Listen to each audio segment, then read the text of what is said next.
참 요즘 이 세상에서는 비극적이고 끔찍한 일들이 참 많이 있죠. 그동안 우리가 세상을 생각할 때에, 이 세상을 생각할 때에 참 평화롭고 풍요롭고 안전한 곳이다. 그렇게 우리가 생각할 수도 있었는데 요즘은 여기저기서 전쟁의 소리들이 들리고 또 재난의 소리들이 들리고 하는 것을 우리가 보면서 참 이 세상이 고통스러운 곳이구나 하는 것을 다시 한번 떠올리게 됩니다. 그리고 많은 사람들이 그 소식을 들으면서 가슴 아파하죠. 그런데 간혹 사람들은 이렇게 생각을 하는 것 같아요. 저 나라 사람들은 무슨 잘못을 했기 때문에 또는 무슨 죄를 지었기 때문에 저런 일을 당할까? 심지어 일본에서 어떤 재난이 발생하거나 안 좋은 일이 일어나면은 일본을 싫어하는 사람들은 저 사람들이 죄를 지어서 그럴 거야, 잘못했기 때문일 거야, 악해서 그럴 거야 라고 생각하기도 하고요. 또는 북한이나 중국을 싫어하는 사람들은 거기서 재난이나 아니면은 어려운 일이 일어나면은 저 사람들이 심은 대로 거두는 거야, 잘못했기 때문에 저런 일을 당하는 거야, 이제 그렇게 생각하기도 합니다. 여러분, 우리 마음속에는 그런 이상한 마음들이 있는 거죠. 그런데 오늘 이 본문의 말씀을 통해서 우리 주님은 우리가 완전히 잘못 생각하고 있다, 이제 그렇게 말씀하세요. 1절의 말씀 보니까, 자, 그때 마침 두어 사람이 와서, 빌라도가, 여러분이 잘 알고 있는 본디오 빌라도입니다. 이 빌라도가 어떤 갈릴리 사람들의 피를 그들의 제물에 섞은 일로 예수께 아뢰니.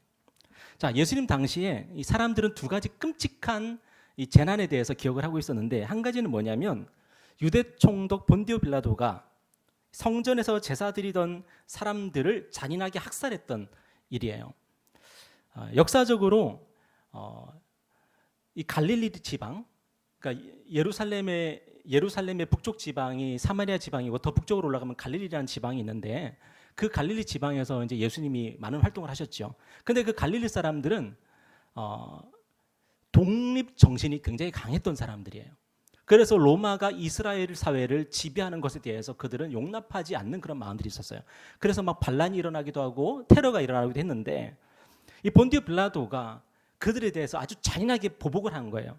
그래서 성전에서 제사 드릴 때에 그들을 학살하고, 그리고 하나님께 드리는 그 제물, 아주 거룩한 제물인 거죠. 그 제물에다가 그들 피를 섞어가지고 바치게 했어요. 엄청난 그런 큰 일이 일어난 거죠. 끔찍한 일이 일어난 거죠. 그리고 또 한 가지 일이 뭐였냐면, 실로암 망대라고 하는 그 탑이 있었어요. 그 실로암 망대가 무너져가지고 18명이 그 자리에서 막 깔려 죽은 거죠. 아마 우리가 예전에 삼풍백화점이 무너진 일이라든가 성수대교가 붕괴했던 그 일을 생각해 보면 될 것 같아요. 있어서는 안 되는 그 일이 갑자기 일어나서 18명이 그 자리에서 그냥 죽어버린 거죠. 사람들은 그 사건들을 보면서 어떻게 해석을 했냐면은 인과응보적으로 해석을 합니다. 왜 그들이 그렇게 죽었을까? 왜 그들은 그렇게 잔인한 일들을 당했을까? 왜 하나님은 그들이 그렇게 죽도록 허락하셨을까?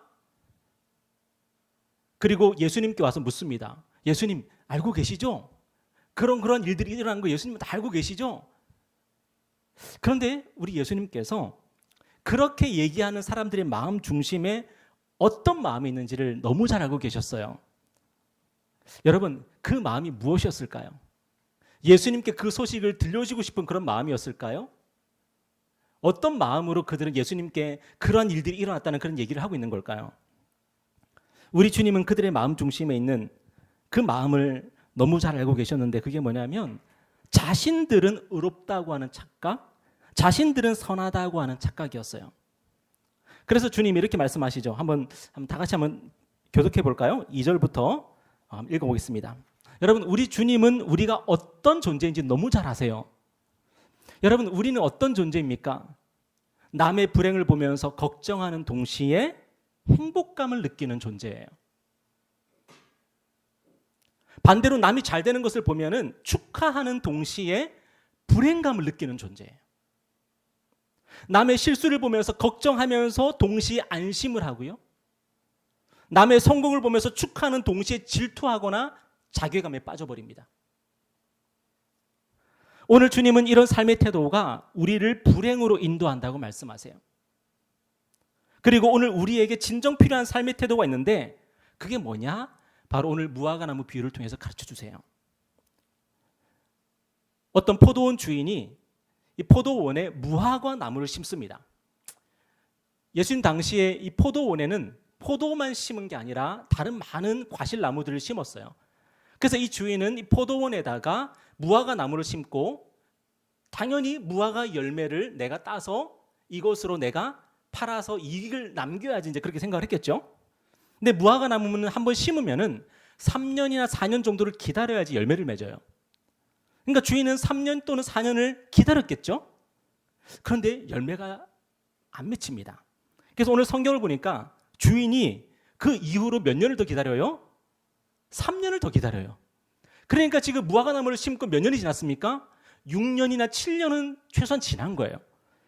그런데 무화과 나무가 열매를 맺질 않아요. 결국 주인의 인내심에 한계가 왔어요. 그리고 이 분노가 폭발합니다. 그리고 주인은 결정합니다. 이 무화과 나무를 찍어버려야 되겠다. 여러분, 예수님께서 이 비유를 가르치신 이유가 뭘까요? 이웃들의 불행을 보면서 행복과 안전과 우월감을 느끼면서 자신들이 인생을 성공적으로 잘 살아가고 있다고 생각하는 사람들에게 너희들이 착각하는 거라고 말씀하시는 거예요. 여러분, 이 무화과 나무는 자기가 포도원에 잘 심겨져 있다는 것 때문에 의기양양했을 거예요. 나는 잎사귀도 많이 열리고 있고, 그래서 멀리서 사람들이 보면은 이 무화과 나무 같은 경우는 잎사귀가 많이 열려 있어가지고 얼마나 아름다웠을까요, 그죠? 사람들이 나를 얼마나 좋아할까. 떼약볕 아래서 쉬고 싶은 사람은 이 무화과 나무 밑에서 쉴 수도 있고 거기서 사람들이 막 기도도 하고 그랬거든요. 그러니까 이 무화과 나무는 너무너무 막 자부심이 넘쳤을 거예요. 그런데 주인은 지금 무슨 생각을 하고 있죠? 무화과 나무하고는 전혀 다르게 생각하고 있어요. 주인은 이 열매 언제 맺히지? 왜 열매가 맺히지 않지? 앞으로 이 열매를 맺지 못할 것 같으면 이 나무 찍어버려야 되겠다 그 생각하고 있거든요. 근데 무화과 나무는 전혀 다르게 생각하고 있는 거예요, 스스로. 여러분, 이 세상에 수많은 이웃들이 어려운 일을 당하고 불행한 일을 겪고 있죠. 뉴스만 틀면은 그런 일들을 당한 사람들이 많은 이야기가 나옵니다. 사기를 당한 사람들, 건강에 어려움을 당한 사람들, 배신을 당한 사람들, 심지어 강도, 살인을 당한 사람들, 얼마나 많은 그런 불행한 일들이 뉴스를 도배하고 있습니까? 그래서 혹시 우리 안에 이런 생각이 있지 않은가 주님이 물으시는 거예요. 혹시 너희들은 지금 잘 살고 있다고 생각하니? 혹시 너희들은 지금 하나님께서 너희들의 인생을 지금 축복하신다고 생각하니? 그런데 우리의 실상을 한번 잘 열어서 보세요. 우리의 인생을 잘 열어서 보면은 어떤 모습이냐면 하나님께서 우리에게 기대하시는 열매가 하나도 없어요. 하나님께서 우리에게 기대하신 열매를 하나도 맺지 못하고 있어요. 그런데 우리 혼자 뭐라고 생각하냐면 저 불행한 일들 당하는 사람들 보면서 이스라엘에서 전쟁이 일어나고 팔레스타인 사람들이 죽어가고 있고 우크라이나와 러시아가 전쟁을 하고 거기 있는 사람들이 비극적인 일들 당하는 것을 보면서 우리는 괜찮아 라고 스스로 착각하고 있다는 거예요. 그러면서 우리는 가십거리로 얘기합니다. 야, 지금 팔레스타인 사람들 엄청나게 많이 죽어가고 있대. 야, 우크라이나 전쟁 언제 끝난대? 그렇게 말하는 우리의 마음속에 뭐가 있어요? 나는 잘 살고 있다고 생각하는 거예요. 나는 아무 문제 없다고 생각하는 거예요. 제가 요즘 작은 땅의 야수들이라고 하는 소설을 읽고 있는데 너무 재미있더라고요, 소설이. 미국의 우리 한인 2세인가 3세가 쓴 소설인데 미국에서도 아주 데이트를 했고 그리고 지금 우리나라 한국말로 번역이 돼가지고 지금 아주 잘 베스트셀러로 팔리고 있는 것 같아요. 근데 이 작은 땅의 야수들이라는 이 소설에 보니까 오키라고 하는 어린아이가 나옵니다. 근데 이 오키 어머니가 오키의 손을 잡고 기생집 있잖아요. 기생집에 그 종으로 머슴으로 그렇게 이제 들여보내려고 합니다. 그럼 열심히 일을 해가지고 돈을 벌겠죠. 그러면은 우리 집안에 도움이 되겠죠. 그렇게 보내려고 하는데 거기에 가장 높은 기생이 이렇게 얘기합니다. 아직 소식을 못 들으셨어요? 우리 여종은 이미 구해졌어요. 이제는 자리가 없어요. 그래요. 그리고 한마디를 던지죠. 이 아이를 우리 집 기생으로 넘겨주면은 훈련 받는데 넘겨주면은 저희가 엄청난 돈을 드릴 텐데 그러면서 얘기를 합니다. 그 돈은 거의 이 오키라는 어린아이가 머슴으로 3년을 벌어야 될 그 돈이었어요. 그 돈을 한 번에 준다는 거예요.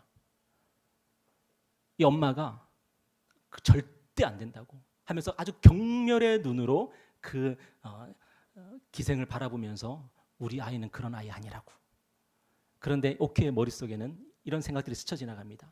내가 기생이 되어서 내가 돈을 벌면 이 돈으로 내 동생들이 공부도 할 수 있고 좋은 집안에 또 시집도 갈 수 있고 그럴 텐데 하는 막 생각들이 막 스쳐 지나갑니다. 그런데 놀라운 게 뭐냐면 이 오키가 자기 엄마의 얼굴을 딱 쳐다봤는데 엄마의 얼굴에 자기와 똑같은 희망이 서려 있는 걸 보게 돼요. 여러분, 우리가 참 잘 산다고 나는 의인이라고 나는 착한 사람이라고 우리는 생각을 하며 살아갈 때가 참 많죠. 그런데 과연 우리의 환경이 바뀌어도 우리는 그런 모습일까요? 우리의 환경이 바뀌었을 때도 우리는 여전히 좋은 사람이고 착한 사람이고 선한 이미지를 그대로 유지하며 우리는 살아갈 수가 있을까요? 특히 교회를 다니는 우리 기독교인들이 하는 큰 착각과 실수가 있는데 그게 뭐냐면 우리가 교회를 다니고 예배를 드리고 있으니까 세상 사람들보다 더 낫다고 하는 너무나도 큰 착각이에요. 여러분 오늘 본문과 연결시켜 보면은 교회를 다니는 사람들이 교회 안 다니는 사람들을 마치 어떻게 생각하는 경향이 있냐면 본디엘로 빌라도에게 학살을 당한 사람들을 보는 것처럼 실로암 망대가 무너져서 죽은 사람들을 보는 것처럼 그렇게 바라보는 그런 경향이 있어요. 세상의 착각도 이런 착각이 없습니다. 이 세상에 의롭기 때문에 선하기 때문에 너무 좋은 사람이기 때문에 하나님께서 교회로 부르시는 사람 아무도 없습니다. 교회는 어떤 곳이냐면 하나님 앞에서 열매를 맺지 못하는 사람들이 오는 곳이에요. 그리고 이 교회는 내가 하나님 앞에 열매를 맺지 못하고 있는데 하나님, 제가 하나님이 기뻐하시는 열매를 맺을 수 있도록 도와주세요. 기도하는 곳이에요. 그런 곳이 교회예요. 그런데 교회를 다니는 사람들이 가끔씩 스스로 착각을 합니다. 내가 마치 열매를 맺고 있는 것처럼 교회에 있으니까. 내가 포도원에 내가 심겨져 있는 무화과 나무니까 나는 당연히 괜찮은 사람, 나는 좋은 사람이라고 스스로 착각하는 그런 경향들이 있어요. 아니에요. 우리가 아무리 교회를 다녀도 하나님 앞에 맺을 열매가 없다면, 하나님께 드릴 열매가 있다면 아무것도 아니에요. 아무 의미도 없는 거예요. 의로움의 기준이나 선함의 기준으로 굳이 보자면 우리 기독교인보다 더 의롭거나 선한 사람들이 이 세상에는 너무너무 많습니다. 우리보다 착한 사람 너무 많고 우리보다 정직한 사람 너무 많고 우리보다 훌륭한 사람들 이 세상에 너무 많습니다. 그런데도 하나님께서 우리같이 죄와 허물과 실수가 많은 사람들을 성도로 불러주셨다면 그 이유가 뭘까요? 혹시라도 하나님의 은혜를 깨닫고 열매를 맺을까 해서 불러주신 거예요. 우리 같은 사람들을 하나님께서 불러주셔서 우리에게 말씀을 먹이시고 우리에게 기도를 가르쳐 주시고 우리에게 예수님이 누군지를 가르쳐 주셔서 그분을 통해서 혹시라도 우리가 열매를 맺을까 하나님께서 기대하는 마음으로 우리를 교회로 불러주신 거예요. 여러분, 우리가 포도원에 심겨졌다 그래서 우리가 하나님 앞에서 난 괜찮은 사람이죠 할 거 아무것도 없습니다. 열매를 맺을 수 없다면 아무것도 아닌 거예요. 여러분, 오늘 본문에서 주인은 무화과 나무가 열매를 맺지 못함을 보고 이제 찍어버려야 된다고 생각을 합니다. 물론 무화과 나무는 이 사실을 모릅니다. 무화과 나무는 자기가 잘난 줄 알고 있습니다. 이것이 거룩하신 창조주 하나님께서 인간을 향해 가지고 계신 마음입니다. 열매 맺지 못하면 찍어버리는 겁니다. 예수님 당시에 자칭 아브라함의 자손이라고 했던 유대인들을 향한 하나님의 마음입니다. 그가 아무리 유대인이라도 아무리 아브라함의 혈통을 가지고 태어난 사람이라도 열매 맺지 못하면 다 찍어버리는 겁니다. 오늘날 자칭 기독교인을 향한 하나님의 마음입니다. 여러분, 교회 다닌다고 의롭습니까? 아닙니다. 교회 다닌다고 선합니까? 아닙니다. 제가 목사라고 제가 하나님 앞에서 당당하게 얼굴을 디밀 수 있을 것 같습니까? 아닙니다. 하나님이 우리를 평가하는 기준은 딱 하나입니다. 열매입니다. 하나님께 드릴 열매가 있냐고 물으시는 겁니다. 주인이 무화과 나무가 열매 없는 것을 보고 이제 찍어버리겠다고 딱 결심하는데 그 찰나에 변수가 하나 발생을 하죠. 어떤 변수가 발생합니까? 오늘 본문에 보니까 포도원 관리인이 주인의 계획에 끼어든 거예요. 그리고 뭐라고 얘기하냐면 우리 8절 9절 볼까요? 한번 읽어보겠습니다. 시작. 대답하여 이르되 주인이여 금년에도 그대로 두소서. 내가 두루 파고 거름을 줄이니 이후에 만일 열매가 열면 좋거니와 그렇지 않으면 찍어버리소서 하였다 하시니라. 포도원 주인은 무화과 나무가 열매 맺지 못하는 걸 보면서 이 땅만 차지하고 있는 게 너무 아까웠어요. 왜냐하면 이 무화과 나무가 심겨지는 그 땅에 다른 거 심으면은 열매를 얻을 수 있고 그걸 팔아서 이익을 볼 수가 있으니까 이 땅이 너무 아까운 거예요. 그런데 포도원 지기, 이 포도원 관리인의 생각은 다른 거예요. 한 해만 더 기회를 줍시다. 이 무화과 나무에게 한 해만 더 기회를 줘서 내가 진짜 관리를 잘하겠습니다. 진짜 관리를 잘할 테니까 한 해만 더 기회를 주십시오라고 부탁을 합니다. 그리고 이 포도원 관리인이 무슨 생각을 했을까요? 내가 이 무화과 나무가 반드시 열매를 맺도록 내가 정말 잘 돌봐줄 거다, 그 생각을 했겠죠. 여러분, 오늘 하나님께서 우리에게 하시는 일이 바로 이겁니다. 우리는 하나님께서 기뻐하실 열매를 하나도 맺지 못하는 인생인데, 열매도 없는 주제에 다른 사람과 비교하면서 우월감을 느끼고 안심하고 나는 이만하면 잘 사는 거 아닌가 그 생각을 하고, 심지어 내가 교회 다닌다는 이유 하나만으로 세상 사람들을 업신여기기도 합니다. 그래서 욕먹는 기독교인이 굉장히 많죠. 예수님 당시에 유대인들과 우리가 하나도 다를 바가 없지요. 그런데 하나님께서 우리를 인정하시는 기준은 오직 열매입니다. 하나님은 열매를 달라고 하십니다. 사랑의 열매를 달라고 하시고, 감사의 열매를 달라고 하시고, 겸손의 열매를 달라고 하십니다. 그런데 우리에게는 그런 열매가 없습니다.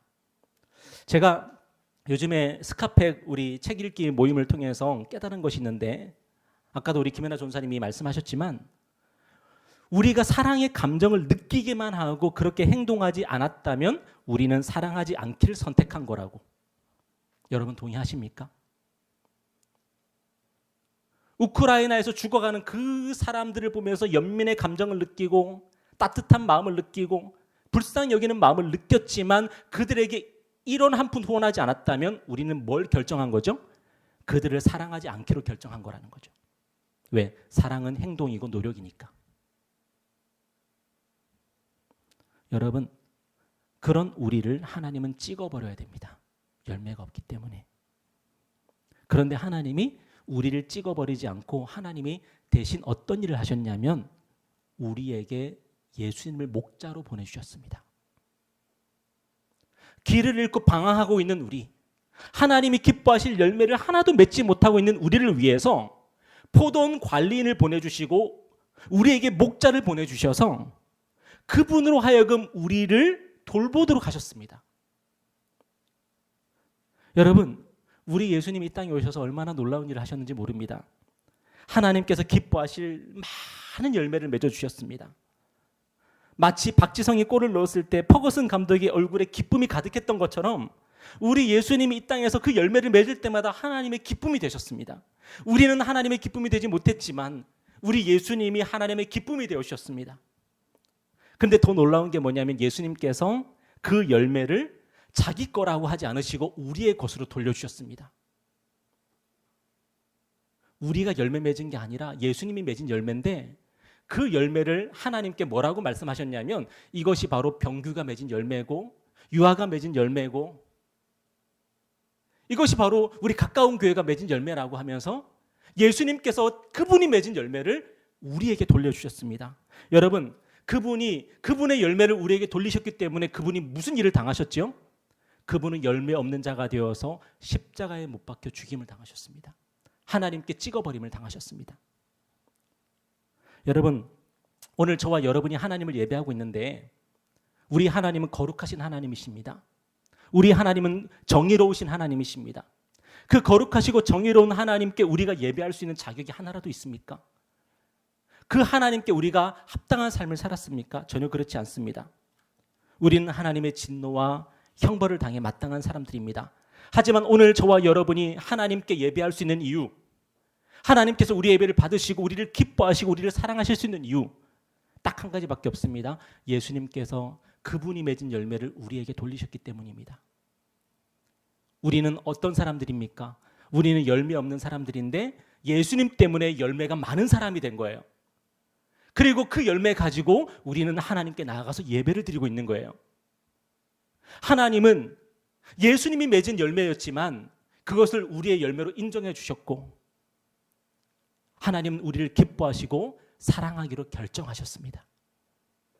이것이 하나님의 사랑이고 이것이 우리 예수님의 은혜입니다. 우리는 열매 맺지 못한 나무와 같은 그런 인생이지만 하나님은 우리를 심판하시거나 저주하지 않으십니다. 왜냐? 그 심판과 저주를 예수님께서 십자가에서 담당하셨기 때문입니다. 제 인생에도 어려운 일이 있습니다. 제 인생에도 어려운 일을 당하고 있습니다. 그런데 저는 그것을 하나님의 심판이라 생각지 않습니다. 하나님의 저주라고 생각지 않습니다. 왜냐하면 제가 받을 심판과 제가 받을 저주는 예수님께서 십자가에서 친히 담당하셨기 때문입니다.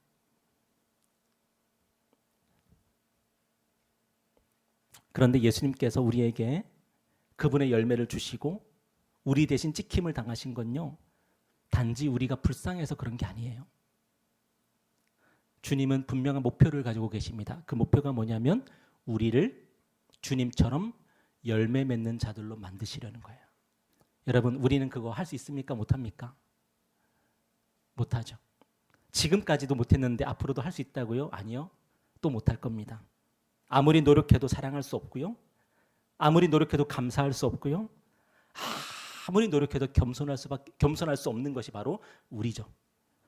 그렇다면 기독교는 우리에게 또다시 무거운 짐을 지우는 게 아닙니까? 사랑하라, 감사하라, 겸손하라. 기독교는 또다시 우리에게 무거운 짐을 지우는 게 아닙니까?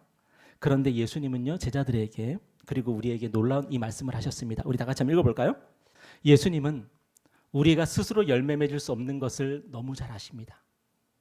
그래서 우리에게 직접 열매를 맺으라고 하지 않으시고 대신 주님께서 우리의 포도나무가 되시고 무화과나무가 되어 주시겠다고 말씀하십니다. 그리고 우리에게 뭐 하라고 말씀하세요? 너희는 가지다. 이제부터 너희들은 나에게 붙어 있으라. 그러면은 나를 통해서 너희가 열매를 맺게 될 것이다. 이렇게 말씀하세요.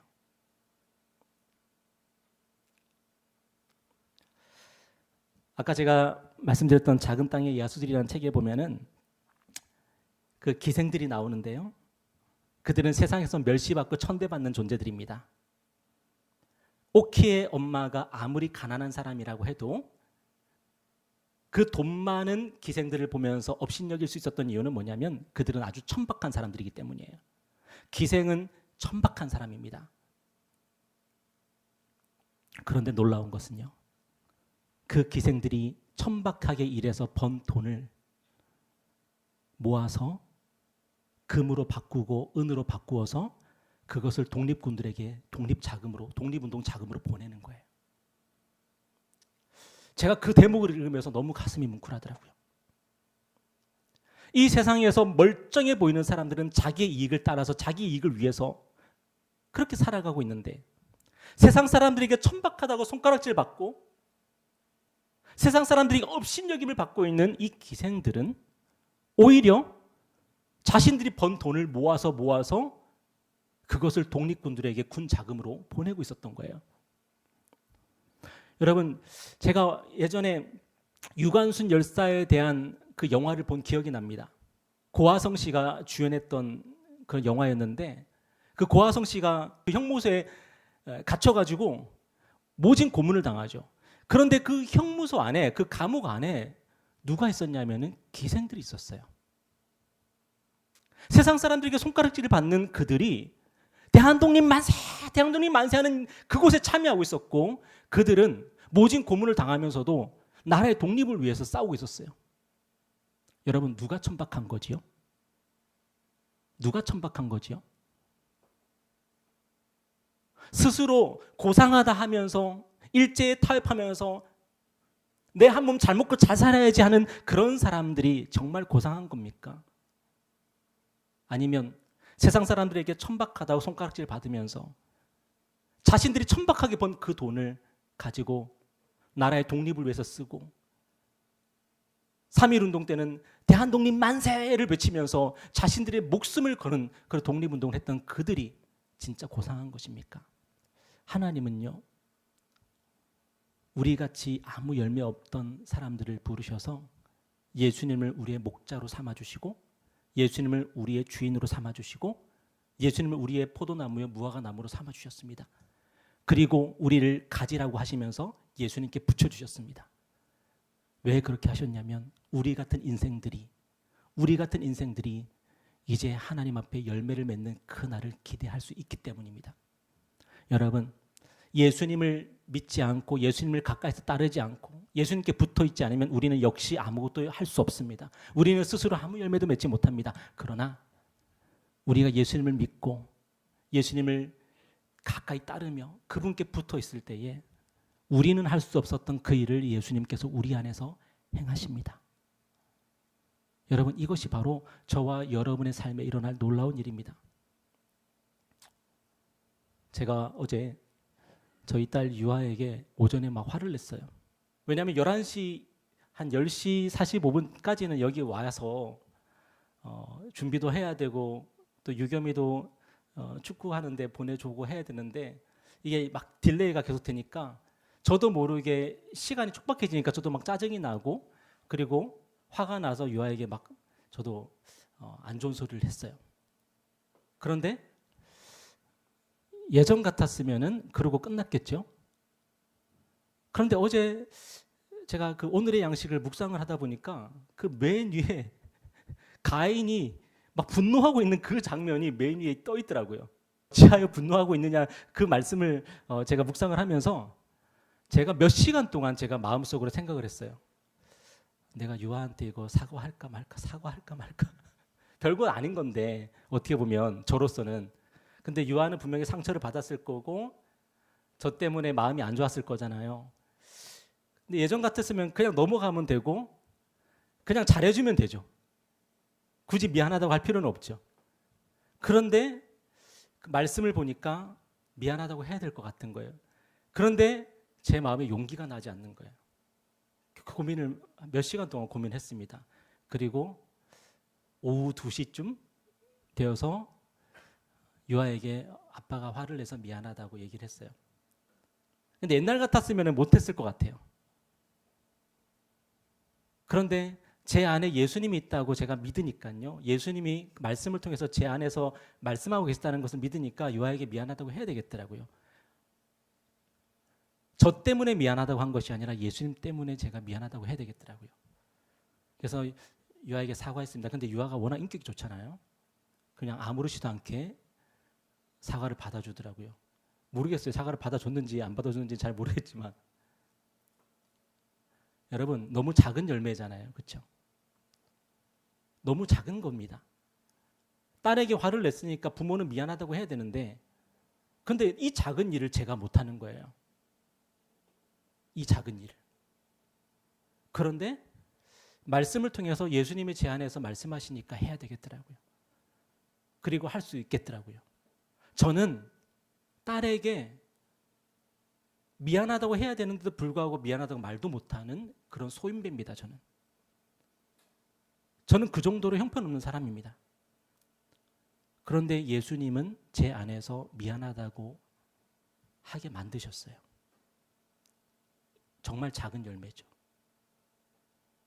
정말 작은 열매지만 하나님께서 그 열매를 맺게 하셨어요. 하나님께서 우리에게 정말 큰 열매를 바라시는 게 아니에요. 그 큰 열매는 예수님께서 이미 다 맺으셨습니다. 하나님께서 우리에게 요구하신 완전한 순종을 예수님께서 다 하셨고요. 하나님께서 우리에게 요구하신 우리의 죄 값을 치르는 거 예수님께서 십자가에서 다 하셨습니다. 그러면 예수님은 우리에게 누가 되시죠? 우리의 목자가 되시죠. 우리가 해야 될 일은 뭘까요?